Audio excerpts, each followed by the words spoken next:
Salut les pros, Nicolas Cogan, mon business coach. Ravi de vous retrouver dans cette nouvelle vidéo. Aujourd'hui, on va parler passion et entrepreneuriat. Et pour cela, j'ai le plaisir de vous présenter mon invité, le navigateur Michel Desjoyaux. Bonjour. Bonjour Michel, comment vas-tu? Bienvenue à Mer Agité, tout va bien.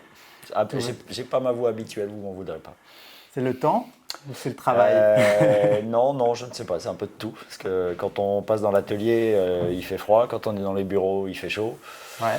Donc t-shirt, polaire, et j'ai dû me faire dépasser par les événements. C'est pas grave. Je comprends.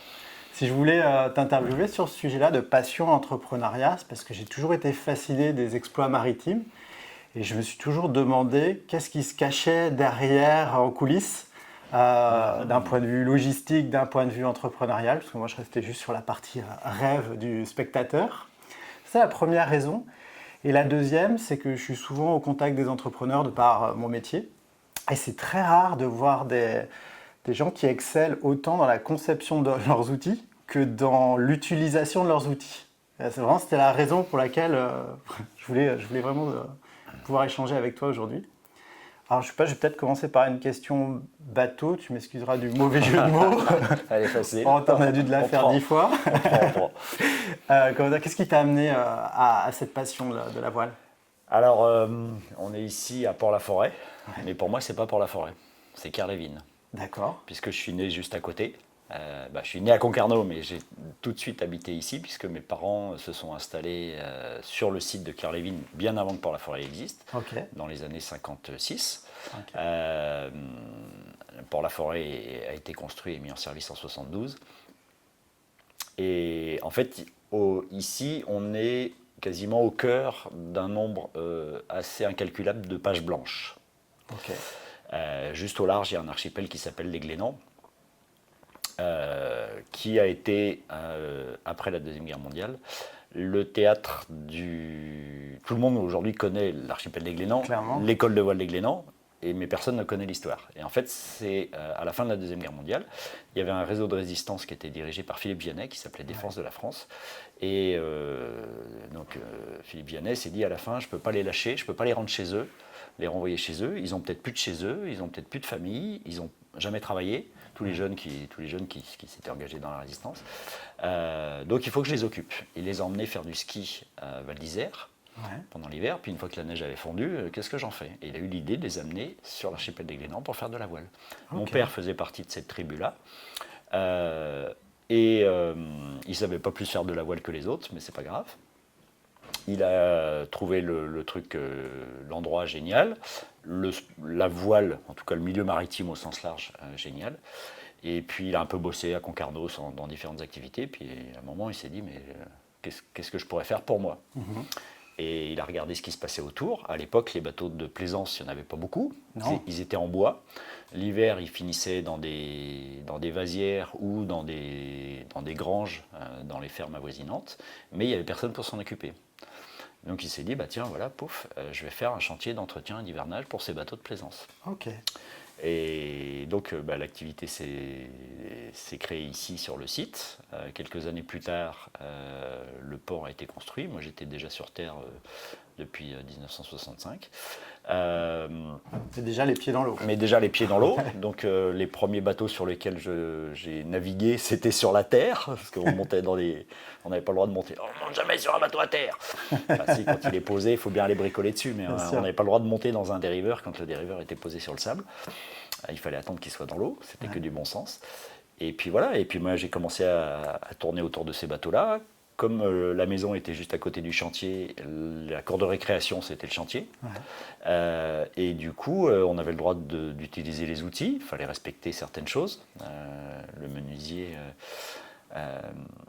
pestait tous les lundis matins parce qu'il retrouvait tous ces outils partout dans la nature. Mais voilà, on n'avait pas beaucoup d'interdits. Et puis comme on finissait par être assez bricoleurs, les ouvriers étaient contents de nous avoir parce qu'on était petits, on se faufilait, on allait tenir la clé ou ou mettre un bout de bois dans des petits caissons des vieux Petite bateaux. souris. Et quand les grands, les adultes, ils étaient coincés, quoi. Ouais. Donc voilà, on était mis à contribution et nous, on adorait. Aujourd'hui encore, tu exploites des enfants? Non, Euh, c'est pour la découverte. Non, j'exploite pas des enfants.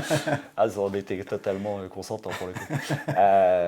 Et puis voilà, et puis moi j'ai toujours adoré la matière, j'adore le bois, même encore aujourd'hui. Même si aujourd'hui on fait des bateaux de haute technologie en Oui. fibre de carbone, mais somme toute le matériau n'est pas très différent. C'est une fibre, il y a une orientation, il y a des problèmes de... Les fondamentaux sont les Les mêmes? fondamentaux sont exactement les mêmes, oui. D'ailleurs, dans les chantiers comme à côté, on pourrait très bien avoir des menuisiers, des ébénistes qui seraient très vite adaptés à ce que l'on fait. Voilà, et puis de fil en aiguille, j'ai commencé à naviguer avec les clients de mes parents qui étaient toujours contents d'avoir un petit mousse. Et puis, c'est bien joli, la baie de la forêt, les Glénans, tout ça, aller ramasser des moules aux grandes marées. Mais j'ai voulu aller voir si l'horizon était un peu plus loin. Et puis à chaque fois que j'arrivais à l'horizon, l'horizon était encore un peu plus loin. Donc j'ai continué. J'ai eu la chance de pouvoir commencer à naviguer en équipage et puis un petit peu en solitaire aussi, parce que forcément, moi j'étais le petit dernier de ma famille. Donc c'était plus simple pour moi de naviguer tout seul que de trouver quelqu'un pour naviguer avec moi. Je comprends. Parce que les grands, le branleur, c'est bon, il ne va pas nous emmerder. Donc voilà, donc j'ai commencé comme ça. Et puis autant un de mes frères a eu l'interdiction de naviguer en solitaire. Quelques années après, quand moi j'ai commencé, j'ai pas eu l'interdit, donc j'ai continué. Et voilà. Et puis donc toujours passionné par la techno, attiré par la compétition, mais pas forcément. C'était pas marcher sur la gueule de voisin, ça m'intéresse pas. C'est quoi, c'est un mal Par nécessaire contre, après? oui, c'est ça. Ouais. Ouais. C'est-à-dire que faire un beau bateau, essayer de le concevoir pour qu'il soit plus intelligent, plus rapide, plus performant, ça me branchait. Essayer de trouver des solutions innovantes. Parce que justement, comme je disais au début, ici, on n'est que sur des pages blanches. Ouais. Il y a eu peut-être un des premiers chantiers d'hivernage de bateaux de plaisance ici à Port-la-Forêt.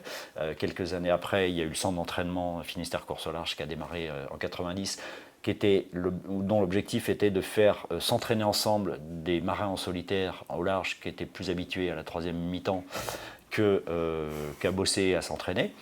C'est pas une caricature, ça fait partie des trucs, ça a évolué. C'était un peu l'esprit rugby d'il y a quelques années, où on a un boulot à côté, puis machin.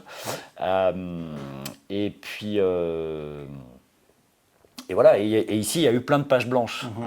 Et c'est ça qui est génial, c'est pas, je suis pas quelqu'un qui me dit comment faire, j'ai envie de faire ça, je réfléchis, je trouve des solutions, je me rate aussi, ça fait partie du processus d'avoir des échecs. Bien sûr. Et je trouve qu'on se construit plus d'ailleurs sur ces échecs que sur ce qu'on a réussi, parce que ce qu'on a réussi, somme toute, c'était évident puisqu'on l'a réussi. On l'a réussi, et on apprend plus quand on se prend des boîtes en disant zut, là il y a un truc que j'ai pas compris, il y a un truc que je sais pas encore faire, j'ai besoin d'autres savoir-faire, j'ai besoin d'aller chercher de l'expérience ailleurs.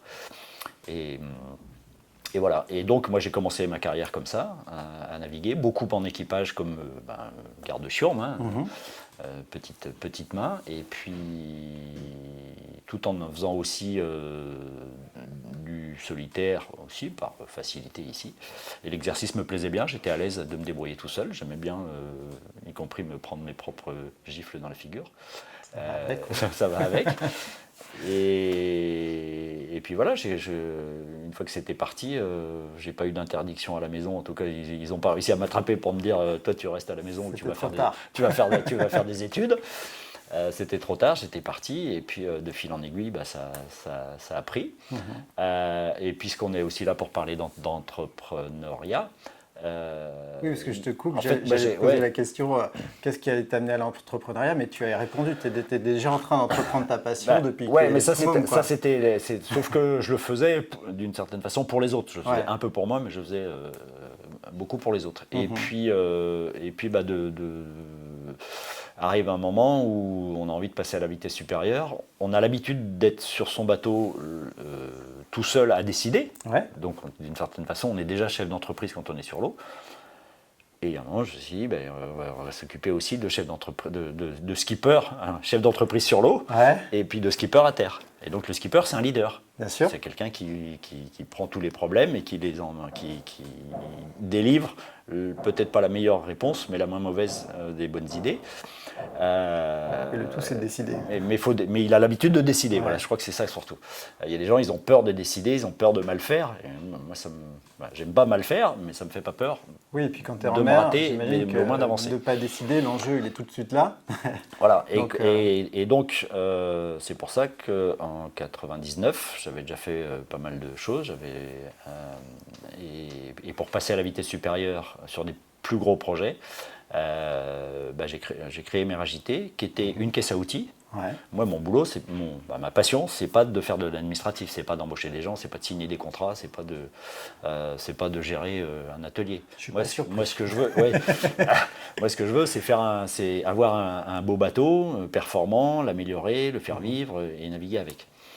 Et donc, en créant cette caisse à outils, qui est autant sur l'administratif que sur de la techno, avec un département recherche et développement, ben voilà, j'étendais, on va dire, mon profil de skipper, de capitaine, à celui de chef d'entreprise. Okay. Alors en fait, la différence entre un skipper et un chef d'entreprise, c'est que pour être chef d'entreprise, il faut déposer des statuts à la chambre de commerce et ouvrir un compte en banque au nom de la société que tu as baptisée. Et voilà, et là, comme ça, tu deviens chef d'entreprise. Mais moi, je ne suis pas chef d'entreprise pour être chef d'entreprise. Je suis chef d'entreprise par défaut pour pouvoir être skipper et faire des beaux Pour bateaux. nourrir justement voilà, ça. Voilà. Et puis, voilà, ça fait déjà 20 ans, mine de rien. Et du coup, une équipe, par exemple, sur l'atelier, ça se gère comme un équipage ou pas ? Ça se gère exactement comme un équipage. Pour moi, c'est exactement le même métier. Okay. Et ça se transpose très facilement. Délégation de responsabilité. Faire confiance ou en tout cas connaître les limites de l'autre. Et ce que je dis à tous les jeunes qui arrivent ici, c'est vous avez le droit de ne pas tout savoir. Parce que quelqu'un qui sait tout, soit il est menteur, soit il va perdre son temps.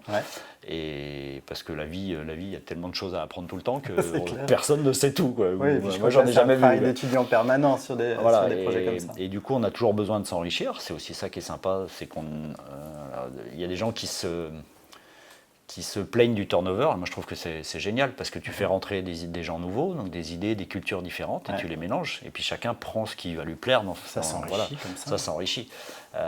Et alors certes, des fois, tu te dis, ouais, mais s'il part de chez moi, c'est qu'il s'en va avec ce qu'il a appris ici, avec ce qu'il savait déjà, mais avec ce qu'il a appris ici. Donc il va être... bah oui, mais bon, on est plus dans un... Mais ça veut dire que c'est déjà trop tard. Ça veut dire qu'il faut continuer à grandir et à apprendre finalement quand on a peur de ça. Et mon papa disait, t'emmerde pas à breveter des idées, parce que j'en avais plein, il y a beaucoup de bêtises, mais j'en ai quelques-unes. T'emmerde pas à breveter des idées, parce que le temps que les autres comprennent ce que tu as breveté, tu seras déjà passé à l'étape d'après. Ouais, c'est ça. Alors, il y a quand même des choses qu'on a brevetées, je vous le montrerai tout à l'heure, mais somme toute assez peu. Et voilà, et ce qui est génial aussi, c'est de créer et de ne pas s'arrêter. Alors, ici, en fait, on a une population qui est très diverses. On a des petits jeunes, on prend des stagiaires, mais maintenant c'est trop encadré, donc on ne peut pas satisfaire toutes les demandes qu'on a. Mais on c'est un secteur de niche en plus. Oui, mais c'est pas grave, parce que le savoir-faire, quelque part, c'est une forme d'esprit plus que juste du savoir-faire technique. De se remettre en question, de considérer qu'on peut s'enrichir. Cet état d'esprit, en fait. Oui, c'est ça. Et par exemple, je dis, la porte de mon bureau est toujours ouverte, sauf quand elle est fermée. Mais par principe, elle est ouverte. Donc, si tu ne sais pas, ou si tu viens, et puis on va réfléchir. C'est pas moi qui vais te donner la solution, on va le trouver ensemble. Alors, des fois, dans la précipitation, je leur dis, on fait comme ça, puis c'est tout. Mais voilà, donc on a des petits jeunes jusqu'à des gens qui ont des trajectoires assez différentes. Là en ce moment, par exemple, on a un gars qui est à l'atelier comme les autres, qui était chef designer de téléphone dans une vie pas si éloignée que ça. D'accord. Voilà, et puis il y a un moment, il en a eu marre de tout ce bazar-là, il a envie de retourner à la matière, parce que c'était peut-être sa sensibilité. Quoi. Bien sûr. Non, mais moi, j'ai pas de... chacun fait comme il veut, mais voilà, c'est aussi... j'ai l'impression qu'on est quand même dans une évolution dans les mentalités. C'est qu'avant, tu rentrais dans une boîte à 16 ans et t'en sortais à l'âge de la retraite. Je dis l'âge de la retraite parce qu'on ne sait plus très bien où c'est l'âge de la retraite, ça change tout le temps. Et que maintenant, je trouve ça génial, et chacun prend ce qui lui plaît dans tout ça. tu as une carrière qui n'est pas monocorde, quoi, qui peut passer par toutes les couleurs de l'arc-en-ciel. Et du coup, cette délégation à des gens qui partagent un même état d'esprit, des valeurs, quand toi, tu es en mer ou autre, ça s'autogère à distance? Le moyen de communication a évolué, mais en fait, ça ne change pas tout. Si le patron est bon, la machine tourne sans lui. Ouais. T'as pas ce syndrome de l'indispensabilité de trop, comme on peut voir ici? Non, pas du tout. Pas du tout, même. Si, en ce moment, on est en train de faire un exercice qui est un petit peu particulier. Donc là, il faut vraiment que je sois au quotidien avec les équipes pour faire gagner du temps dans la prise de décision. Et là, pour le coup, on n'a pas beaucoup le temps de réfléchir. Et c'est ce que je demande aux gars aussi. Je me dis, vous n'avez pas le temps de discuter avec votre voisin de comment vous voulez ou pas faire telle ou telle chose. Si vous ne savez pas, vous allez à l'étage d'au-dessus. C'est-à-dire que vous êtes obligé d'aller respecter une hiérarchie, parce que sinon, celui à qui vous demandez son avis, il a lui aussi des boulots à faire. Et si vous êtes à deux à réfléchir, c'est génial, mais lui, il ne bosse pas. Il ne fait pas ce qu'on lui a demandé de faire. Tu réfléchis 5 minutes, ton collègue 5 minutes, c'est 20 minutes, on ne les a pas.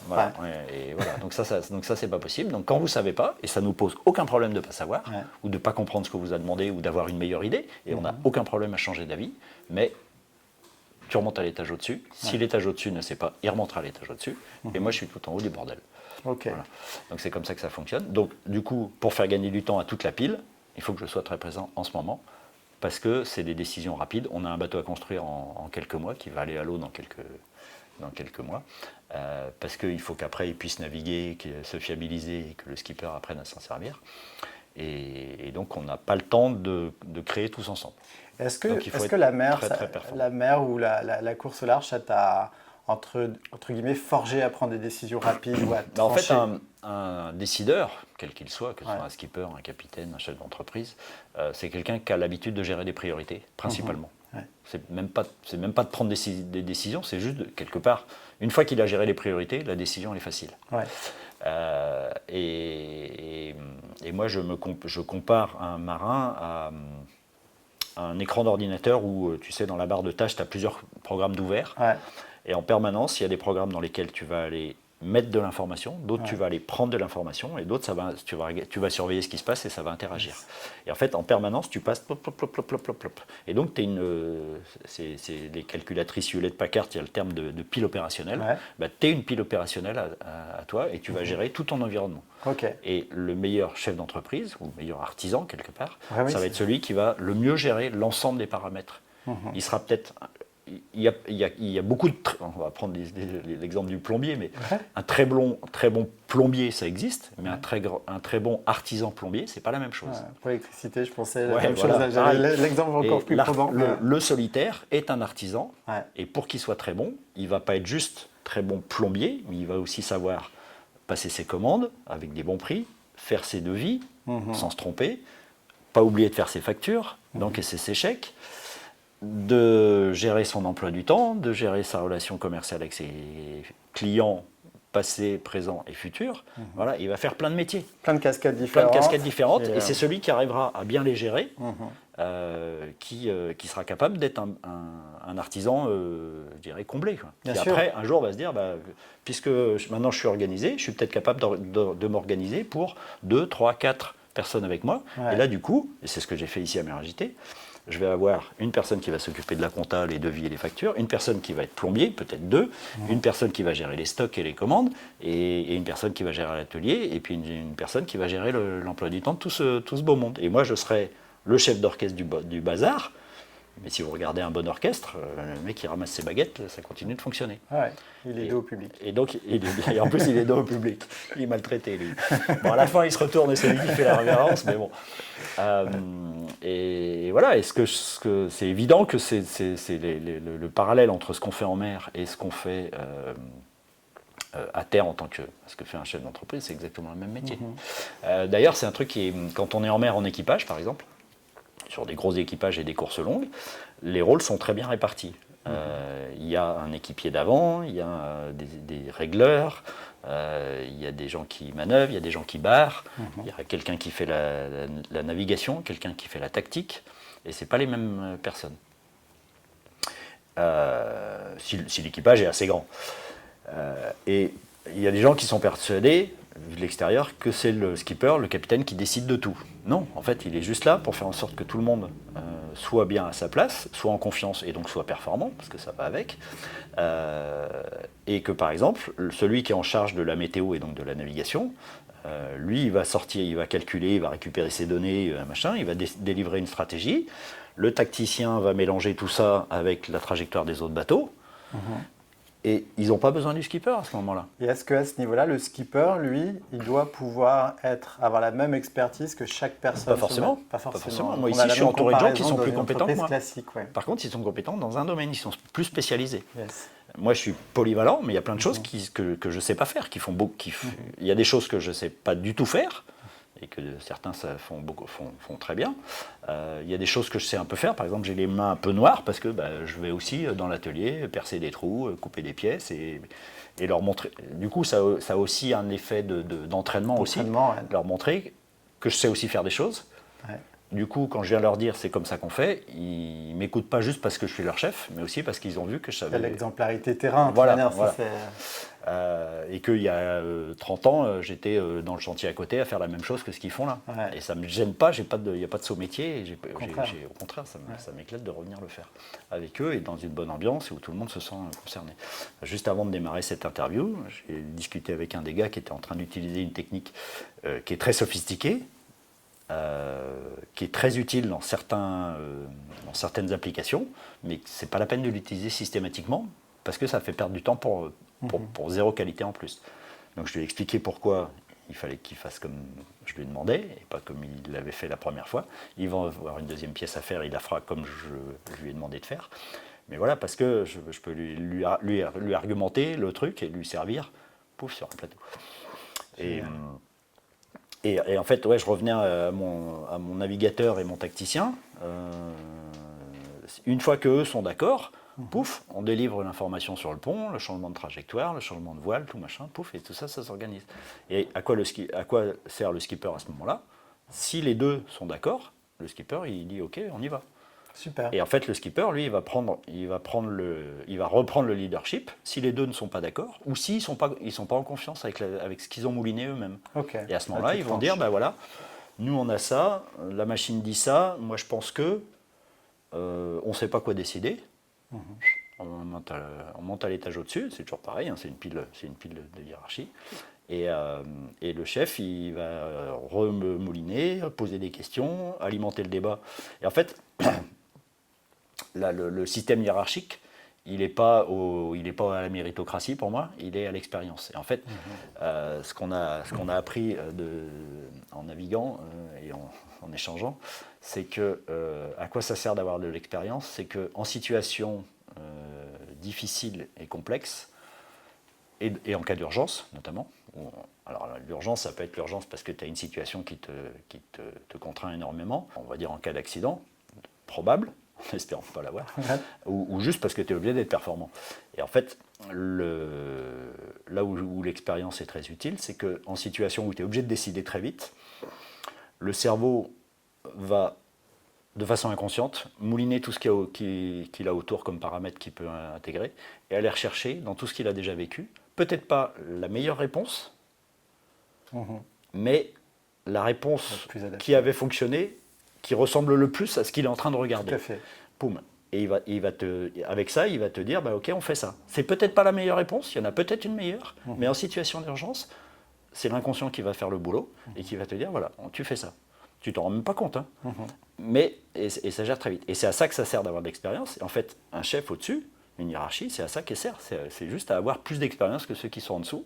Et donc être capable, en cas de difficulté à décider, d'aller chercher un truc qui a déjà à peu près fonctionné. D'anticiper une forme de réflexe finalement que tu as déjà eu. Alors j'aime surtout pas le mot anticipation. Ouais, c'est parce vrai. que ça, non, parce que l'anticipation c'est la boule de cristal. C'est un pari, quoi. Ouais, c'est un pari, quoi.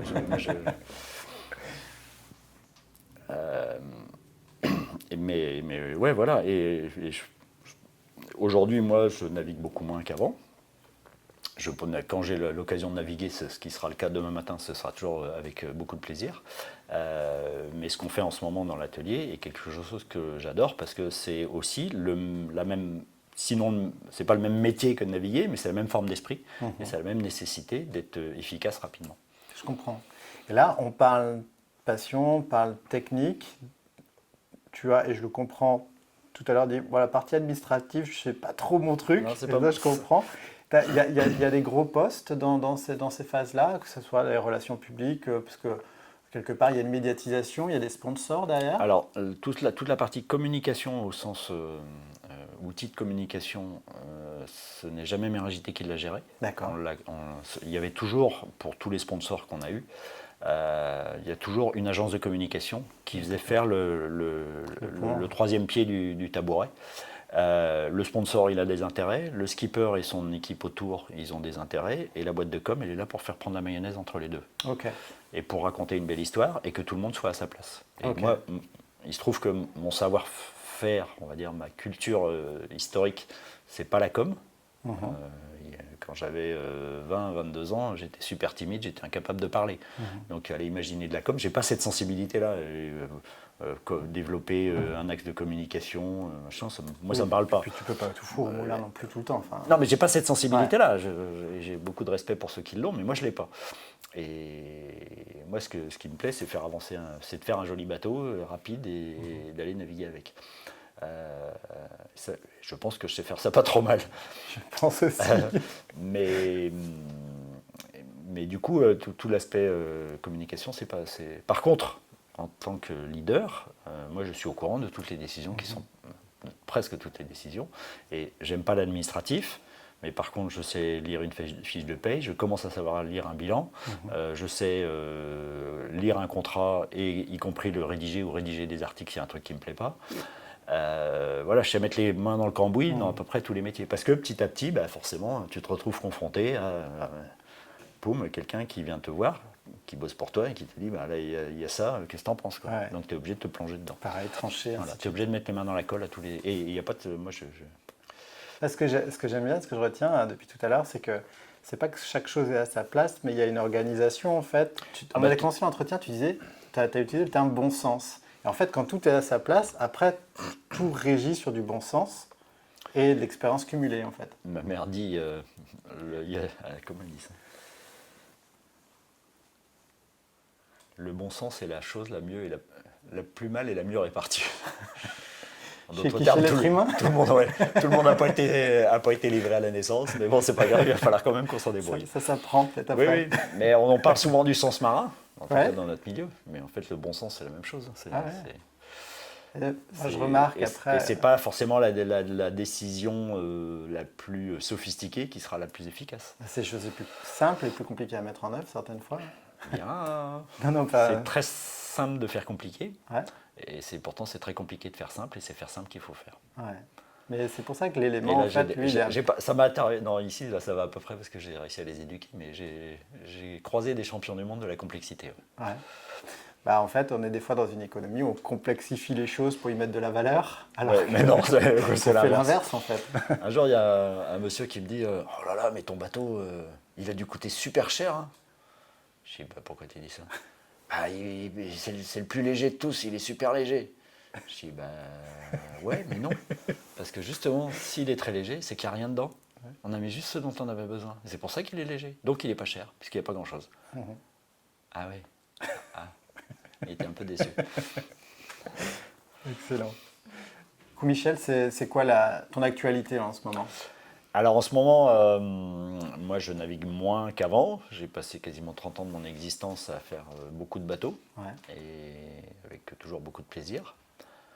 Ça me faisait rire parce que des fois, forcément, on est à terre et les gens me disent « Ah, vous êtes à terre en ce moment, vous naviguez pas, vous êtes en vacances ?» Je dis « Bah non, c'est justement là qu'on travaille, parce que c'est là qu'on fait des choses qu'on aime un peu moins faire. » Mais je n'osais pas les décevoir, donc je leur disais « Oui, je profite. » Et donc j'ai fait ça pendant près de 30 ans, je pense à haut rendement. Et puis tout ça, c'est une question de motivation, donc j'avais pas envie de continuer. Et j'avais toujours dit que de toute façon, le jour où j'aurais plus la niaque pour faire ça au même régime qu'avant, voilà, je calmerai le jeu. Ce qui ne m'a pas empêché d'aller faire la solitaire du Figaro cette année et de m'en sortir pas trop mal pour un papy. Et puis, d'une certaine façon, ce qu'on est en train de faire en ce moment, je reviens à mes premières amours, qui est la techno. Et puisqu'on est en train de construire un monocoque de 18 mètres de long, un bateau pour le prochain Vendée Globe, pour Nicolas Troussel. D'accord. Le bateau s'appellera Corum l'épargne. Et c'est pas un bateau pour moi. Alors que jusque-là, la plupart des bateaux que j'ai construits, c'était pour moi. Donc là, il faut que je me mette dans... Alors, je ne me mets pas dans la peau du skipper, mais j'essaye de faire le bateau dont il a besoin par rapport à ce que lui me donne comme retour. Donc, il y a des choses où, par exemple, ce n'est pas lui qui décide, et c'est même pas moi qui décide, c'est les architectes qui nous disent, bah voilà, il faut faire ça, on construit ça. Il y a des choses où moi, je prends le leadership ici en disant, on va faire comme ci, comme ça. Et puis, il y a des choses qui sont plus du domaine de l'ergonomie, on va dire, de la sensibilité. Et là, je vais chercher les infos chez le skipper pour que quand le bateau va commencer à naviguer avec son skipper, moi je serai pas loin, mais je serai caché, ce sera un peu la petite souris qui regarde. Le skipper tout de suite se trouve dans son élément, comme un poisson dans l'eau, si je peux dire. Ouais, en pour un sur-mesure, bateau, c'est un peu normal, quasiment. voilà, en sur-mesure. Et que peut-être qu'on ne va pas faire le bateau le plus performant, mais intrinsèquement, technologiquement, mais faire le bateau qui va correspondre à son skipper. Et du coup, le skipper aura plaisir à s'en servir, sera à l'aise avec, trouvera bien les manettes et sera capable d'être performant. Et donc voilà, et aujourd'hui, on met en œuvre ici, entre l'atelier et les bureaux, un bel outil de travail pour un marin. Et en essayant de le faire le mieux possible, dans le délai imparti, parce qu'il faut quand même qu'il aille naviguer avant d'aller prendre le départ du Vendée Globe dans à peine un an. Et en acceptant de déléguer certaines décisions à mon client, en fait. Oui. Des décisions que jusqu'alors, quand c'était tes propres bateaux, tu avais pleinement ça la main. allait Quoi. très vite, ouais, voilà. Donc, mais ça ne me gêne pas parce que je ne fais pas ça, je n'ai pas de jalousie à ne pas être à sa place. Ouais. Si j'avais eu envie, peut-être que, pas à sa place à lui parce qu'il a son sponsor, mais si j'avais voulu me faire ce propre bateau-là pour faire le prochain Vendée Globe, j'aurais essayé. Je n'ai pas essayé parce que je n'ai pas envie. Ouais. Et donc ça me va très bien de mettre toute mon expérience et notre expérience, parce que je ne suis pas tout seul bien sûr, au service de ce coureur-là, de ce projet-là, même si moi j'en bénéficierais quasiment pas. Quoi. Voilà, on va juste essayer de faire ce bateau-là. Donc c'est ce qu'on est en train de faire en ce moment. Fabuleux. Et donc dès qu'on a fini, dès qu'on ferme la caméra, je retourne me mettre les mains dans la colle. Très bien. Voilà. Je sais que ton temps est précieux. Du coup, je finirai bien cette interview avec, si tu as une question, ou une question du moins, un conseil à donner aux entrepreneurs qui nous regardent, ça serait lequel? Je crois qu'il faut, en même temps, pour des gens qui sont déjà des entrepreneurs, c'est un lieu commun. Ou aspirant même. Ouais. Je crois qu'il faut oser, quitte à se planter. Ouais. Parce que justement, on apprend plus en se plantant et au moins on a le mérite d'avoir essayé. Les gens qui ne m'aiment pas disent celui-là il est complètement taré, il a 10 idées par jour et il y en a 9 de mauvaises. Et moi j'ai plutôt envie de dire il y a 10 idées par jour et il y en a au moins une de bonne. C'est un signe de santé, je crois en fait. Voilà. Alors autrement dit, il y a je ne sais plus de qui c'est, mais le pessimiste se plaint des vents défavorables. Oui. Il y en a beaucoup en France, trop. C'est déjà être pessimiste que de le dire, mais bon. L'optimiste espère que les vents seront meilleurs. Ouais. Le pragmatique règle ses voiles. Clairement. Voilà. Et donc je suis plutôt optimiste pragmatique. Ça, si ce n'est pas le meilleur mot de la fin de cette interview, je ne sais pas ce que c'est. Je vous laisse méditer là-dessus. En tout cas, je te remercie infiniment pour la qualité de l'échange et puis pour l'accueil. D'ici là, nous on se retrouve dans une prochaine vidéo et je vous dis à bientôt. Bon vent.